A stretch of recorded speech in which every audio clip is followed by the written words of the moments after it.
Para la cultura maya es muy importante el tema de la sanación, el tema de la madre naturaleza, pero sobre todo el tema del cuidado y el equilibrio que el humano debe tener con la naturaleza. O sea, no abusar de la madre tierra en sí, en general. Así que por eso se dejaron muchas enseñanzas para ir aprendiendo de la naturaleza, para no tenerle miedo a la misma naturaleza o a los animales, para quitarnos algunas ideas que a veces nos implantamos nosotros porque nos sugestionamos o tenemos temores que nos van inculcando de manera familiar, de generación en generación, y realmente no siempre es así. La cultura maya, a través de las leyendas, como platicábamos en otros en vivos, a través de las leyendas van transmitiendo esta inteligencia hacia las demás generaciones para que vayan aprendiendo poco a poco cómo cuidarse, cómo cuidar la naturaleza, qué hacer, qué no hacer, dónde asistir, a qué hora salir, a qué hora no salir a los montes. Y todo esto lo van transmitiendo para que las personas que viven en esta región, para que la gente maya que vive o que visita esta región sepa qué hacer y cómo comportarse sobre todo. Y como siempre les he dicho, lo importante para la cultura maya es el respeto a la madre naturaleza, el respeto a la vida, a las ánimas, porque para la cultura todos tenemos un ánima, podríamos decirle actualmente un alma, ¿no? Entonces para esta cultura maya todos tenemos un alma, hasta algunos objetos o seres vivos como animales también tienen un alma para ellos. Por eso llegaba un momento en el que cuando una persona nacía, le era asignado un alma gemela, por así decirlo, una dualidad. Entonces, esta persona podía llegar a controlar esta alma que se conoce como Guay o su Guayis, este ser que iba a ser su protector. La persona, si llegaba a estudiar y llegaba a un nivel alto, podría controlar este animal, este Guay, que le había sido asignado. Y es por eso que se estudiaba muchísimo en la cultura maya cómo hacer estos procesos, estas ceremonias y cómo llegar a este nivel de poder controlar al animal que te había sido otorgado. Bueno, esa es una de las teorías que más se ha estudiado porque pues las historias y las leyendas y los mitos en los municipios y en los pueblos de Yucatán a veces cuentan otra versión. Y una de las versiones que nos cuentan es que algunas personas llegan a este nivel de convertirse en un animal en diferentes maneras, pero lo hacen con la finalidad de hacer algún tipo de maldad, para hacer sus trabajos de brujería, de maldad, y así poder hacerlos más fáciles y hacer su trabajo y su maldad más fácil para ellos y llegar a más personas, o sea, que su maldad sea más grande. A eso me refería. Y ese es uno de los contextos, porque las historias que hoy tenemos tienen que ver con esto de convertirse en un animal. Y también tiene que ver con cuidar a los animales y entender que no siempre los animales, en el concepto que nos los cuentan de que son malos, no siempre es así. A veces la naturaleza nos los provee para que nos cuiden a nosotros o para que tengamos algún tipo de aprendizaje. Y antes de iniciar, pues les recuerdo que estamos todos los lunes a las 9 de la noche transmitiendo en vivo, y estoy por primera vez en TikTok Live a través de la computadora transmitiendo, por eso la calidad de la cámara es distinta a cuando estoy en el celular, pero pues quería hacer esa prueba de TikTok Live y les comento un poquito para que estén interesados por aquí. TikTok Live Studio pues se abre para las personas que hacen en vivos, pero tiene ciertos pasos y tienes que cumplir ciertas normas y estar transmitiendo seguido para que te vayan ampliando tus días de transmisiones. Algo raro para TikTok, pero pues así funciona TikTok y pues vamos a respetarlo, así como funciona. Pero también estamos en Facebook, en Instagram y en YouTube como Leyendas de Yucatán por Luis Tomensain, y todo lo que contamos aquí en vivo los vamos subiendo a las demás plataformas en forma de clips y por allá pueden seguirlos. Muchísimas gracias a las personas que están suscritos últimamente a YouTube, a todos en general que se han suscrito, porque hemos llegado ya a la meta de suscriptores que queríamos llegar en YouTube. Y muchísimas gracias, pues sigan viendo el contenido en YouTube de verdad hay muchísimo material. Pueden entrar a la sección de listas de reproducción y por allá está dividido por capítulos para que ustedes vayan viendo más sobre las leyendas de Yucatán. Hay muchísimas historias, hay tipos documentales que hemos hecho a través de diferentes temporadas Y de verdad, no tengo más que agradecerles. Facebook igual, ahí vamos subiendo los videos que subimos en YouTube y aquí por TikTok, pero son más largos porque pues TikTok tiene una restricción de 10 minutos. Y YouTube y Facebook no, y por ahí subimos más contenido, más largo, para que lo vayan viendo. Y pues me alegra comentarles que próximamente vamos a anunciarles que estamos terminando la agenda de grabaciones para la próxima temporada. Y les comparto que por ahí vamos a estar en Jomún, nuevamente Jomún, porque es un lugar muy bonito donde hay muchísimos cenotes y vamos a tener un cenote en especial donde se hacen unos recorridos de noche muy interesantes. Por ahí vamos a estar en Jomún. También vamos a visitar un municipio del que dicen que hay mucha brujería y donde nacieron muchos ancestros mayas que trabajaban el tema de los Huay. Este municipio, pues próximamente se lo vamos a comentar. Ya tenemos los contactos para platicar directamente con las personas, porque las historias que contamos son historias reales y algunas son historias que van pasando como leyendas de generación en generación. Y bueno, pues ya platicamos un ratito de esto. Vamos a leer por aquí los comentarios. Hola Jacob Camacho, ¿qué hay de los aluches? Ahorita vamos a platicar rapidito de los aluches. Don Fer por aquí anda, Rubén, Jessica, Xenia Sandoval. ¿Qué tal? Mi estimada Xenia Sandoval, buenas noches. Antes de irnos con don Ernesto, pues por aquí estamos saludando a todos nuestros amigos y platicando unas historias, hoy algo cortas pero contundentes. Hemos platicado ya sobre los aluches en varios videos y pues te platico, mi estimado Jacob, el tema de los aluches es muy extenso, no nos daría un video para platicar de todo y hay muchas teorías, porque realmente la información contundente, la información fidedigna fue destruida a la llegada de los españoles y a la imposición de una nueva religión, y pues todo lo que no era de la religión que estaban imponiendo o enseñando, pues a la vista de esas personas pues era satánico, diabólico y era destruido, por lo que mucha de la información de los mayas se destruyó y lo que nos queda hoy mayormente son algunos códex que son 4 que quedan alrededor del mundo y la información oral que ha sido transmitida de generación en generación, y nos cuentan que los aluches pues son seres que se dedican a ser guardianes más que nada de un lugar determinado. Hay quien platica que a veces los aluches son seres que viven libres en los montes y seres que son guardianes, que son creados para custodiar un lugar específico. Pero pues para eso existe muchísima información en el canal de YouTube y en Facebook. Estamos como Leyendas de Yucatán por Luis Tomensain. Vayan por allá, suscríbanse y chequen los videos en la lista de reproducción. Les van a encantar, sobre todo en el tema de los aluches que nos preguntan. ¿Dónde es la mejor longaniza de Yucatán? Pues depende del gusto que quieras, del sazón y el sabor, porque la longaniza en Yucatán es muy extensa también, como los aluches. Es un tema súper extenso que no se acaba así nada más.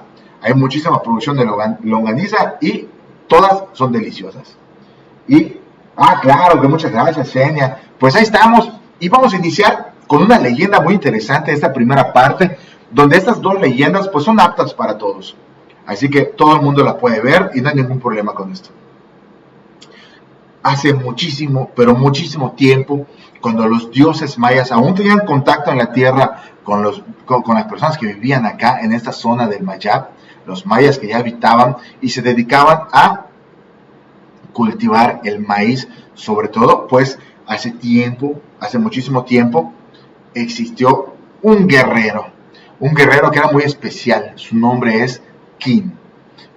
Este guerrero que vivía en el pueblo de Yasha, un pueblo muy especial para él, porque todo el pueblo lo respetaba, porque había sido el único guerrero de su época capaz de eliminar a 15 jabalíes. Ustedes saben que los jabalíes son seres que andan en manada y que es difícil cazarlos. Estamos hablando que en la época en la que Kin, nuestro personaje principal, cazaba, pues cazaba con flechas o con lanzas o hasta con piedras. Bueno, pues cazar un jabalí con este método pues es muy complicado, porque andan en manada, andan en grupo y pueden ser muy agresivos. Pues Kin no tenía miedo y además tenía un don muy especial para ser un excelente cazador. Respetaba muchísimo a todo el tema de la madre tierra y trataba de mantener un equilibrio entre cazar para comer y cazar por diversión. Él cazaba para comer y para invitar a las demás personas. Entonces él era el único guerrero de su pueblo, del pueblo de Yasha, que había sido capaz de matar a 15 jabalíes. La gente lo respetaba y le tenía muchísima admiración, pues allá pasaba King por la casa, por el pueblo, y la gente lo respetaba porque sabían que era el único guerrero que había sido capaz de hacer esto. ¿Por qué? Porque en esa época, pues King, además de ser un cazador muy experto, a su corta edad de 20 años, pues también era un gran guerrero que defendía a su población de diferentes ataques. A veces cuando los Wai, que eran esos brujos que se transformaban en animales, atacaban los pueblos, pues King los lograba defender muy ágilmente. Entonces el pueblo le tenía mucho respeto, lo querían muchísimo. Pero la gente no sabía que King tenía algo que le molestaba muchísimo. No podía dormir en las noches. Todas las noches que King intentaba dormir, cuando caía la penumbra y el sol se ocultaba, King pensaba 2 veces si dormía o no, porque al hacerlo, las pesadillas lo atacaban. Había tenido muchísimas pesadillas desde unos años para atrás, unos 3, 4 años para atrás. Cada noche que cerraba los ojos y quería dormir, las pesadillas lo atacaban. Una de esas era que el pueblo donde vivía de pronto quedaba cubierto con unas nubes rojas y empezaba a caer fuego del cielo. Y ese fuego consumía todo el pueblo. Y King, por más que era un gran cazador y ágil cazador, no podía hacer nada. Solo veía cómo se destruía todo. Y eso lo ponía muy triste y hacía que se levantara en las madrugadas sudando, con mucho miedo muchas veces. Otra de las pesadillas que atacaban a King era que de pronto soñaba que estaba cazando unos jabalíes y a punto de lanzar su lanza o las flechas se asomaba un jaguar. Balaam para los mayas. Balaam es un ser grande, enorme, y él soñaba que este jaguar, este Balaam, se aparecía de pronto y lo atacaba y le ponía las garras en el hombro izquierdo, y King se retorcía de dolor y de pronto, a punto de devorarlo entre sus mandíbulas muy grandes, despertaba King lleno de sudor y con un temor muy grande. Ya no sabía si lo que soñaba era real o no, pero era muchísimo el miedo que le provocaba. Obviamente King, ya cuando salía el sol, pues ya se sentía más tranquilo y empezaba a andar por el pueblo nuevamente haciendo sus actividades. De pronto, una de estas pesadillas se hizo muy real, que King ya no pudo soportarlo más.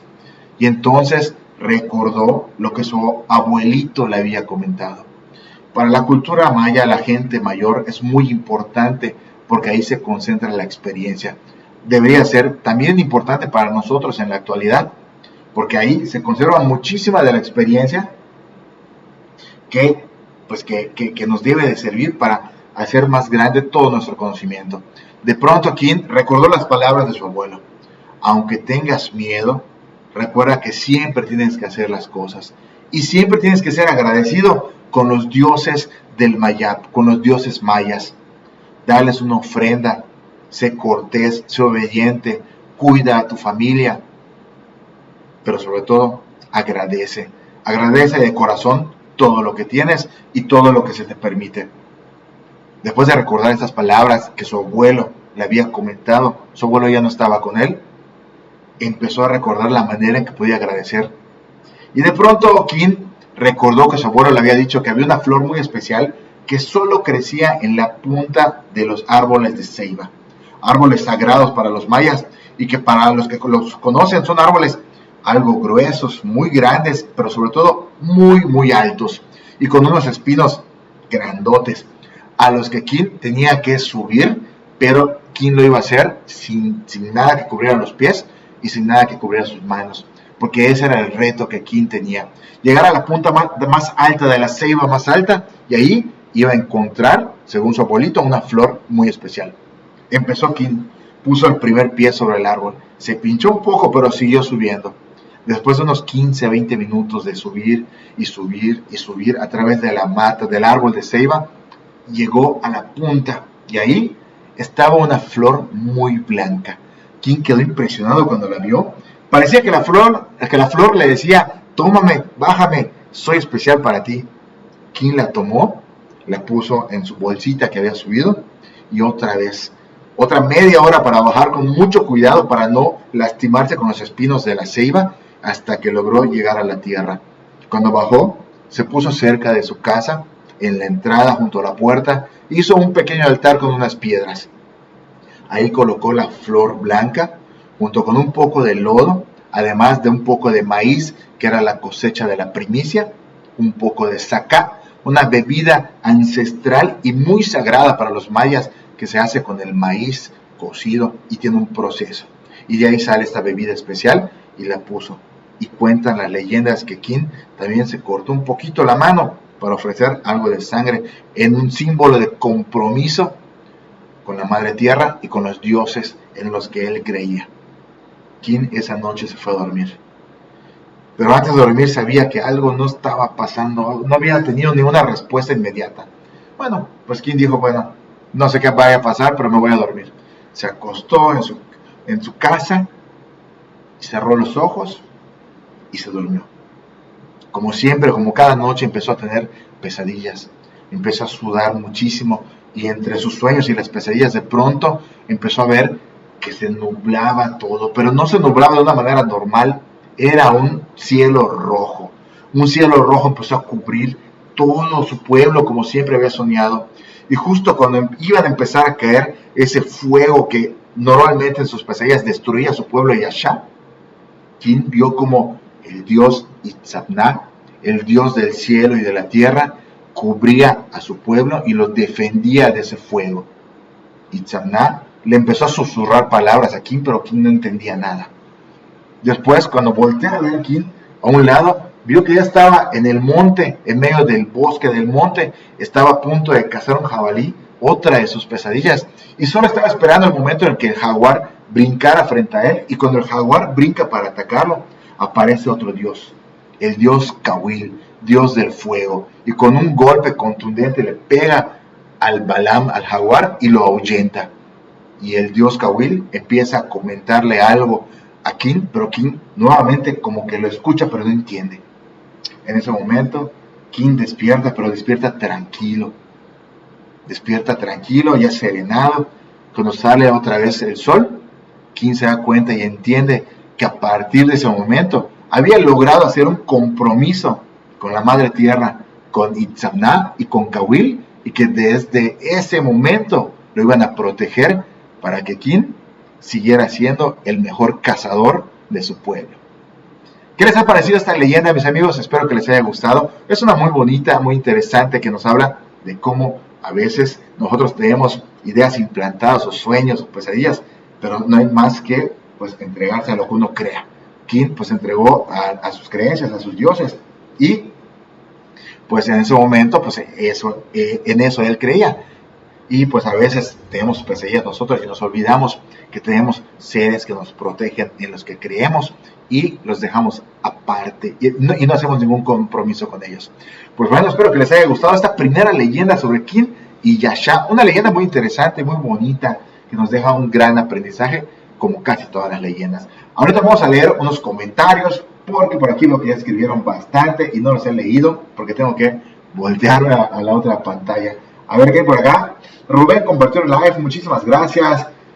Muchas gracias, Xenia. Jacobo, pues estamos platicando de qué opinas sobre los mayas y los extraterrestres. También les platico, hemos platicado en varios videos sobre este tema. Es muy extenso, no terminaríamos de platicar en un solo video.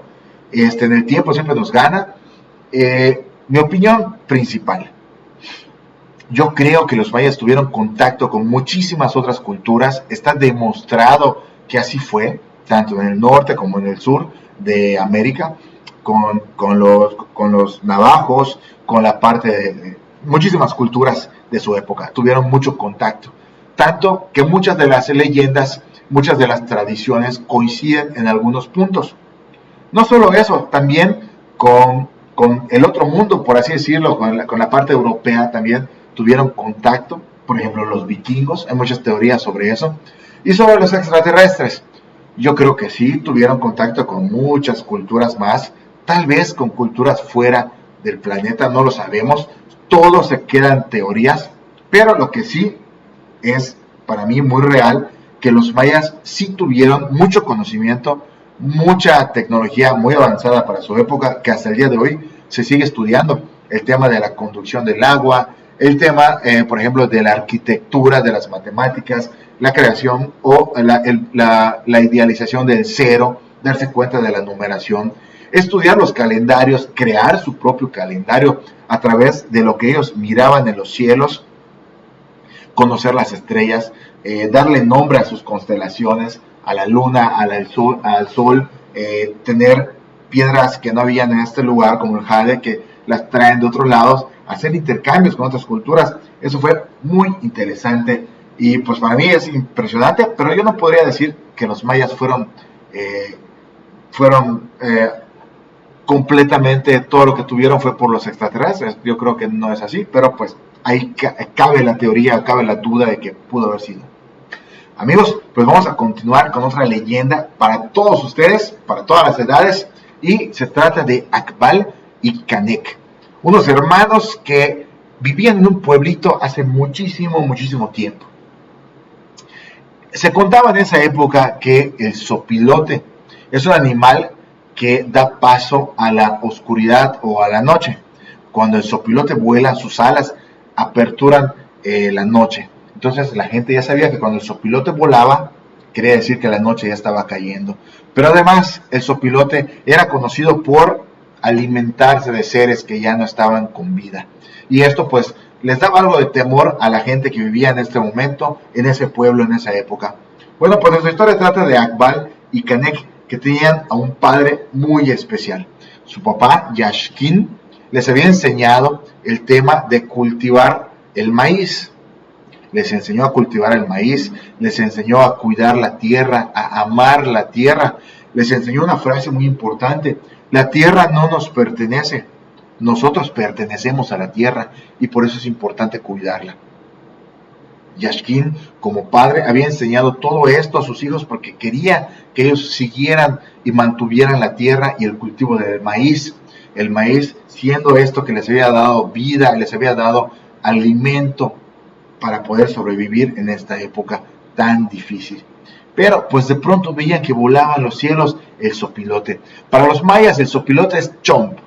Chomp es zopilote para los mayas. Veían volar al chomp, al zopilote, y ya sabían que la noche estaba a punto de caer. Pero además estaban pendientes porque ver volar al chomp, al zopilote, quería decir que había alguien que había fallecido, había muerto cerca, y entonces el zopilote iba a alimentarse de eso. Pasaron algunos días, semanas, y entonces el padre cae enfermo. Yashkin cae enfermo y los hijos se asustan. Akbal y Canek se asustan, pero sabían que tenían que continuar con el cultivo del maíz y la cosecha del maíz, porque si no, pues de qué iban a vivir. El padre pues tiene que quedarse en casa acostado en su hamaca, un poquito enfermo, y entonces ellos empezaron a cultivar, empezaron a seguir creciendo el maíz, y de pronto Akbal se dio cuenta que en la parte más alta de un árbol estaba parado un zopilote, como que viéndolo y esperando en qué momento el padre Yashkin se iba de este mundo, como para alimentarse. Entonces su hijo Akbal le dio miedo y dijo: no puede ser, voy a ir a mi casa rápidamente, pero pues estaba un poco lejos porque el cultivo de las milpas lo hacían alejado de las casas. Y cuando voltea a ver a su hermano Canek y trata de hablarlo, se da cuenta que Canek está más lejos que él todavía de la casa de su padre. Y entonces ven volar al zopilote. Y él se asusta y trata, y cuando corre y cuando llega con Canek para decirle lo que vio, y reaccionan los dos, corren hacia su casa para ver a su padre, porque tenían miedo que el zopilote fuera con él. Entraron rápido a la casa, hicieron a un lado de la puerta y vieron y no encontraron a su papá, y empezaron a hablarlo: papá, Yashkin, ¿dónde estás? Y el zopilote pasaba arriba de la casa. Los que han visto a los zopilotes saben que cuando aletea el zopilote es un ruido muy fuerte, y ellos estaban muy asustados. Entraron a la casa, no veían al papá, estaban hablándolo, y el papá no aparecía. Hasta que de pronto, cuando se dan cuenta, el papá estaba en el piso, más enfermo y más deteriorado, pero aún con vida. Lo levantaron y lo acostaron nuevamente en su hamaca y pidieron que por favor tuviera más tiempo de vida con ellos. Pero poco fue lo que tuvieron con su papá. Yashkin, después de unas semanas, antes de fallecer, les dijo: hijos, necesito que ustedes hagan un compromiso muy grande. Akbal, Canek, por favor, siempre manténganse juntos. Nunca dejen de cultivar el maíz, es nuestra vida, es nuestra raíz para nosotros los mayas. Y no tengan miedo, porque el zopilote va a venir por mí.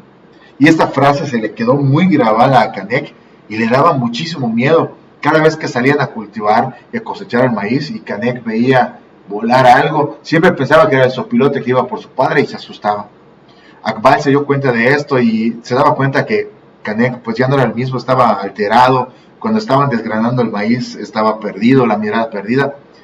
Hasta que un día pues desgraciadamente el padre se va. Y esa noche Akbal tiene un sueño algo distinto a lo que había pensado.